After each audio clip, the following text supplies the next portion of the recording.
우리에게 주신 하나님 말씀은 사도행전 28장 11절부터 22절까지 말씀입니다. 사도행전 28장 11절부터 22절까지 말씀을 저와 여러분들이 한 절씩 교독하겠습니다. 석 달 후에 우리가 그 섬에서 겨울을 난 알렉산드리아 배를 타고 떠나니 그 배의 머리 장식은 디오스구로라. 수라구사에 대고 사흘에 있다가 거기서 둘러가서 레기온에 이르러 하루를 지낸 후 남풍이 일어나므로 이튿날 보디올에 이르러 거기서 형제들을 만나 그들의 청함을 받아 이레를 함께 머무니라. 그래서 우리는 이와 같이 로마로 가니라. 그곳 형제들이 우리 소식을 듣고 아비오 광장과 트레이스 타베르네까지 맞으러 오니 바울이 그들을 보고 하나님께 감사하고 담대한 마음을 얻으니라. 우리가 바울에게는 자기를 지키는 한 군인과 함께 따로 있게 허락하더라. 사흘 후에 바울이 유대인 중 높은 사람들을 청하여 그들이 모인 후에 이르되 여러분 형제들아, 내가 이스라엘 백성이나 우리 조상의 관습을 배척한 일이 없는데 예루살렘에서 로마인의 손에 죄수로 내준 바 되었으니 로마인은 나를 신문하여 죽일 죄목이 없으므로 석방하려 하였으나 유대인들이 반대하기로 내가 마지못하여 가이사에게 상소함이요 내 민족을 고발하려는 것이 아니니라.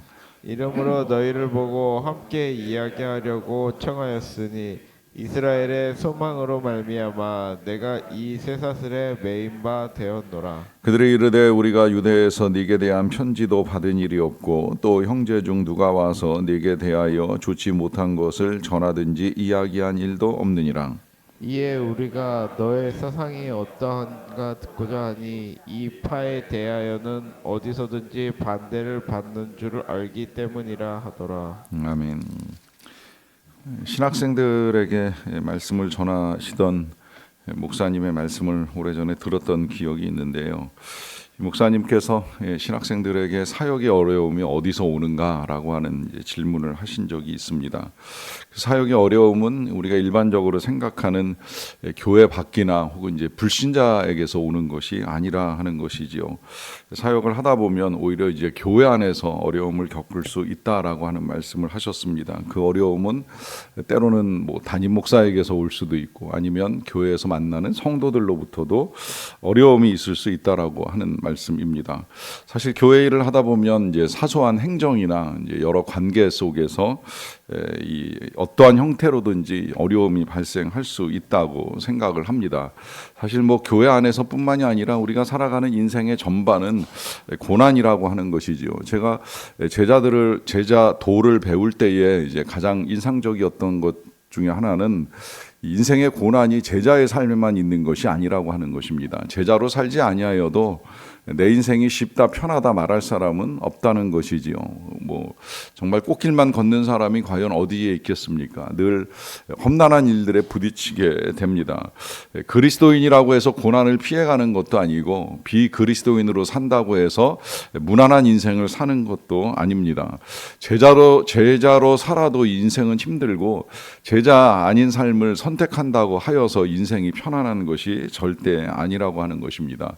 그렇다고 한다면 무엇을 하면서 그 고난을 감당해 나갈 것이냐, 이제 여기에서 제자도가 시작이 되는 것이지요. 어차피 고난을 겪어야 한다면 예수님의 이름으로 고난을 겪는 것, 또 주님을 위하여 어제 말씀 들은 대로 표현하자면 복음을 위한 고난이 올바른 선택이고 또 좋은 선택이 아니겠는가 하는 것입니다. 사실 사도 바울도 제자와 사도로 일생을 살았는데 우리가 이렇게 지금까지 읽어온 사도행전에서 보게 되면 절대 쉬운 인생 아니었죠. 어딜 가도 늘 핍박도 있었고 박해도 있었고 쉽지 않은 삶이었습니다. 특히 그 고난이 동족에게서 이제 많이 왔잖아요. 유대인들로부터 위협을 받습니다. 그 위협 때문에 재판도 받게 되고 재판을 받다가 이제 호송되는 상황까지 이르게 되었는데 그 호송의 여정도 쉽지는 않았어요. 엄청난 풍랑과 파도, 암흑 같은 시간을 보름 이상 보내고 나서 간신히 이제 이 파도로부터 탈출해서 육지에 상륙을 했는데 이번에는 이제 추위, 한파와 또 독사에 물리는 일까지 참 여러 가지 어려운 일들을 겪습니다. 그런데 어제 우리가 확인한 바로는 그 모든 일들 속에서 하나님이 그를 지키신다라고 하는 것이 분명하게 드러났지요. 하나님의 나라와 의를 구할 때 이 모든 것을 더하신다라고 하는 말씀의 증거는 사도 바울의 삶에서 가장 분명하게 드러났다고 보시면 되고요. 이것을 복음을 위하여 살아갈 때에, 또 복음과 함께 살아갈 때에 복음적으로 베풀어 주시는 하나님의 은혜다라고 하는 것도 듣게 되었습니다. 그렇게 이제 멜리데 섬에 정박해서 시간을 보냈는데, 오늘 본문은 이제 석 달 후에 이 섬에서 겨울을 난 배, 알렉산드리아 배와 함께 출항하는 것으로 시작이 되는데요. 짧은 표현이었지만 그렇게 이제 사도 바울은 긴 시간 동안 멜리데 섬에 머물러 있었던 것으로 전해지고요. 그러다 보니까 뭐 지금 멜리데 이 몰타라는 섬에는 사도 바울 기념교회가 세워져 있다라고 하는 이야기도 전해 들었습니다. 그러니까 이 3개월 동안에도 사도 바울은 이 섬에서 선교 사역을 했고, 또 그 선교 사역과 함께 그 섬에 머무는 동안에 함께 머물던 200명이 넘는 사람들이 거기서 먹고 거하는데 어려움이 없었다는 거예요. 그런 이제 추정하기가 어렵지 아니한 것이, 섬에서 지주를 만났잖아요. 그리고 그 가족 중에 이제 중환병에 걸려 있는 사람을 사도 바울이 치료해 주면서 그 지주로부터 필요한 모든 것들을 공급받으면서 3개월을 머물 수 있지 않았을까 하는 생각을 하게 됩니다. 이런 모든 과정들을 통하여서도 역시 먹이시고 입히시고 거하게 하시는 하나님의 은혜가 공급되었다라고 하는 사실을 우리가 함께 확인을 할 수가 있겠고요. 그러고 난 다음에 이제 다시 이동을 시작을 하는데, 처음에는 이제 잠시 한 군데씩 머물면서 뭐 사흘 동안 있기도 하고 또 하루를 지내고 이제 하면서 조심스럽게 이동을 합니다. 그러다가 이제 남풍이 불기 시작을 하니까 이제 그 남풍에 힘입어서 북쪽 로마로 올라가는 그 항해를 하면서 제일 먼저 도착한 곳이 이제 보디올이라고 하는 지역인데요. 거기서 형제들을 만났다고 표현을 하는 것은 거기서 이제 뜻밖의 그리스도인들을 만나게 된 거예요. 그리고 이 그리스도인들이 사도 바울께서 오셨다라고 하는 소문을 듣게 되니까 한 일주일 정도 함께 거하시면 안 되겠느냐라고 하는 부탁을 해가지고 아마도 백부장의 허락과 함께 여기서 이제 그들과 함께 보내는 시간을 갖게 됩니다. 그래서 이제 함께 일주일을 보낸 다음에 그들이 같이 로마로 가게 되었다고 여겨지는데요. 거기서 이제 로마로 이동을 하는데, 또 로마에서도 사도 바울이 이제 온다라고 하는 소식을 듣게 되니까 마중을 나오게 된 거예요. 그래서 아비오 광장에서도 로마 교회 형제들을 만나게 되고, 또 트레이스 타베르네라고 하는 지역에서도 이 로마에서 온 그리스도인들을 만나게 되는데, 이 거리가 절대 짧지 않은 거리거든요. 로마를 기준으로 해서 아비오 광장은 한 70km 정도 떨어진 거리이고, 또 트레이스 타베르네는 한 50km 정도 떨어진 거리인데, 여기까지 이제 이 바울을 만나기 위해서 사람들이 찾아오는 거예요. 그러다 보니까 이제 이들을 만나가지고 함께 이제 로마로 이제 이동을 하는 것을 하게 되는데, 그 만남에 대해서 15절 이렇게 말씀합니다. 그곳 형제들이 우리 소식을 듣고 아비오 광장과 트레이스 타베르네까지 맞으러 오니 바울이 그들을 보고 하나님께 감사하고 담대한 마음을 얻으니라 합니다. 자, 여기서 하나님께 감사하고 담대한 마음을 얻는 건 뭐 너무나도 분명하지요. 지금까지의 여정이 쉽지 않았잖아요. 무지하게 힘든 세월을 보내서 이제 로마 가까이 오게 되었는데, 로마에 도착도 하기 전에 로마에 있었던 형제들이 소식을 듣고 마중을 나왔다라고 하는 건 바울에게 있어서는 굉장히 큰 격려와 위로가 되는 것입니다. 그러다 보니까 이와 같은 위로를 해주시는 하나님께 먼저 감사를 드리고 다시 이제 여기서 힘을 얻는 거예요. 지금까지 예루살렘에서는 죽이려고 위협하는 유대인들만 만나고 그 어려움 때문에 여기까지 왔는데, 지금은 환영하고 반겨주고 이제 하는 사람들을 만나다 보니까 세상에는 나를 대적하는 사람만 있는 것이 아니라 나를 환영하고 호의를 베풀어주는 사람들도 있다는 사실을 확인하면서 다시 한번 이제 힘을 얻고 담대하게 이제 로마까지 갈 수 있게 된 것입니다.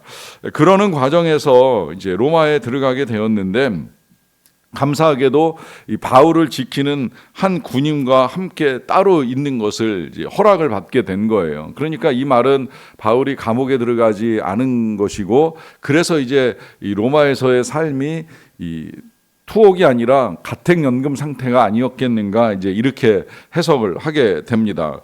그래서 이 가택연금 상태에 있는 사도 바울은 이제 자기가 거하는 처소가 어느 정도 사람이 드나들 수 있는 상황이다 보니까 유대인들 중에 높은 사람을 청해서 그들을 이제 만나게 되는데요.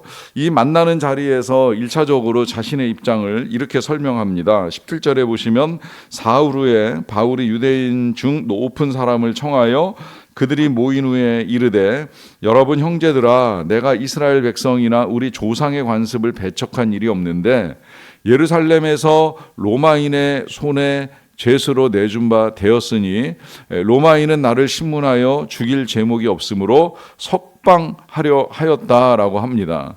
그러니까 이제 먼저 사도 바울이 자신의 입장을 변론하는 내용은 자기가 조상들의 관습을 배척한 일이 없다는 거예요. 이 말은 율법에 어긋날 행동을 한 적은 없다라고 하는 것이죠. 그럼에도 불구하고 예루살렘의 유대인들이 자신을 로마인의 손에 죽이려고 내줬지만 로마인들조차도 자신이 무죄하다는 사실을 분명하게 확인했고, 그래서 이제 지금 유대인들의 반대 때문에 상소하기 위하여 로마로 오기는 했지만, 그러나 이건 내 민족을 고발하려 하는 것이 아니다라고 하는 말까지 하면서요. 그 다음에 이제 중요한 말씀을 합니다. 20절인데요. 이러므로 너희를 보고 함께 이야기하려고 청하였으니 이스라엘의 소망으로 말미암아 내가 이 쇠사슬에 매인 바 되었다라고 하면서, 내가 지금 너희들을 청해서 이런 이야기를 나누는 것은 단 한 가지 이스라엘의 소망 때문인데, 바로 이 이스라엘의 소망 때문에 내가 지금 이렇게 쇠사슬에 매여서 연금 상태에서 여러분들을 청하여 말씀을 나눈다라고 하는 이야기를 합니다.